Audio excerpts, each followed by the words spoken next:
Английското семейство на Шона и Хауърд избраха България, в частност село Веселие, за своя втора родина.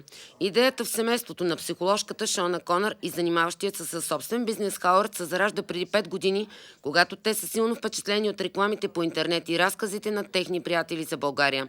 За първи път посещават страната ни през 2005 година и са привлечени от красотата на природата й. След няколко прекарани тук летни отпуски, насочват интереса си и към Странджа.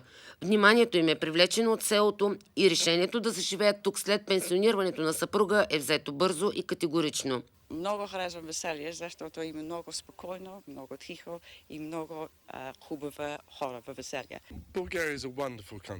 България е чудесно място, красиво е, хората са добри, времето е хубаво. Идваме от 5 години тук и искаме да прекараме остатъка от живота си тук. Докато се строи новият им дом, те често идват тук, където ни скриват, че вече са намерили десетки добри приятели и познати. Освен от красивата природа, са грабнати от гостоприемството и топлотата на хората. Много ни е драго, много ни е хубаво, че имаме комшии тук англичани, много добри, много хубави хора, много се разбираме.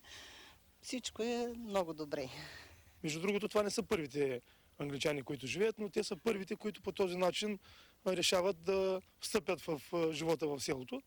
От наша страна няма да има проблеми, ние ще им помогнем по-бързо да се адаптират към живота на село.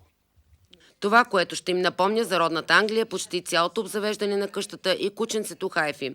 Всичко останало от бита, обаче домакинята вече се опитва старателно да прави типично по-български. От градината, в която вече е засадила дръвчета, а на пролет ще посади домати, до традиционната странджанска кухня, която и двамата обожават. Най-трудно от всичко се е оказало усвояването на български език, което и е отнело близо 5 години. Изненада за всички по време на срещата ни с семейството се оказа и пристигането на друго английско семейство, което също разглеждаше селото с идеята да се засели тук. Искаме да живеем във Веселие, да си купим малко място и да си направим къща, за да останем тук за постоянно. Във връзка с надеждите, свързани с началото на новия етап от живота им, този в България, малко по-рано семейство Конър се беше погрижило да покани местния свещеник.